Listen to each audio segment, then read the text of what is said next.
After Becky Lynch was legitimately sidelined at the hands of Nia Jax on last week's edition of Monday Night Raw, she would be unable to wrestle and needed a replacement.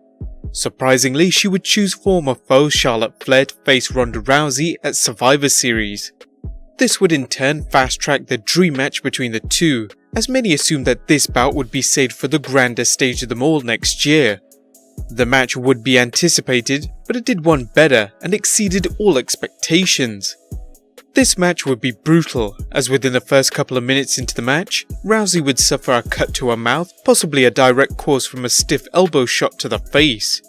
Blood is something that was unheard of in women's matches a few years ago, but there's no doubt looking at recent events that blood during a women's match is heavily over with fans, as it adds more depth and brutality in a match. This match would be no different. It would go back and forth, but Flair would explode after failing to put her down for the count. She would go so far as to getting herself DQ'd, striking her with a kendo stick, leading to another win for Rousey. Flair wouldn't stop there, however. She would continue with a post-match assault, thrashing her with a kendo stick numerous times to her body until it wore away. After the match official attempted to stop her, Flair would snap completely, wrapping a chair around her neck and stomping on it. She would assault any official who tried to stop her from her attack. This cemented her heel turn, but similar to Lynch's heel turn, she received massive cheers from the crowd, and in return, they booed the fighting champion. But why did WWE make the decision to turn their queen heel? Number 1. To keep Rousey's streak intact. Now, you'll no doubt be aware that Rousey has been a dominant force to reckon with in the WWE, and since debuting at WrestleMania 34, she possesses an undefeated streak.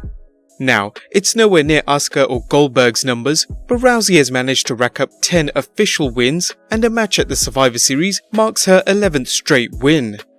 Ultimately, ending the match with a disqualification was the only way WWE could make Flair strong, firstly by not submitting in the dreaded armbar or getting pinned, and also at the same time keeping Rousey's streak intact. You can be sure WWE doesn't have any intentions of breaking her streak just yet, or at least until WrestleMania. Number 2. A rematch at WrestleMania 35. Many have assumed, including ourselves, that just because WWE has fast-tracked this match to the Survivor Series, it would be swapped with what some consider the more popular choice of Rousey vs Lynch, but after hearing the reactions from the crowd, WWE might still reserve a rematch for the showcase of the Immortals. We didn't get a proper finish tonight, but perhaps WWE will save a conclusive winner for the biggest pay-per-view of the year. They might still be on different brands, but one possibility could see Charlotte Flair win the Women's Royal Rumble and choose to face Rousey, leading to a rematch between the two, but now going in with a heel versus face dynamic. And number 3. They want Becky Lynch to turn face again. When WWE attempted to turn the Irish lass kicker heel at SummerSlam, it wasn't meant to be met with cheers, but the Brooklyn crowd as well as those watching at home felt that Lynch deserved the push and should have rightly walked out as champion. In return, however, Charlotte's win, which was highly unfavoured, was consequently booed and continuously rejected by the WWE Universe week after week, even though she was supposed to be a babyface or a fan favourite in the WWE's eyes. It was obvious that WWE couldn't hide the fact that despite being a heel, Lynch was heavily favoured, receiving massive pops whenever her music hit and her fan base growing in the thousands overnight. However, at this point, the only way to turn Lynch face would be to go back on their original decision and turn Flair heel once again. Let's face it, at the moment, Flair is the best opponent for Lynch and a heel versus heel dynamic wouldn't work.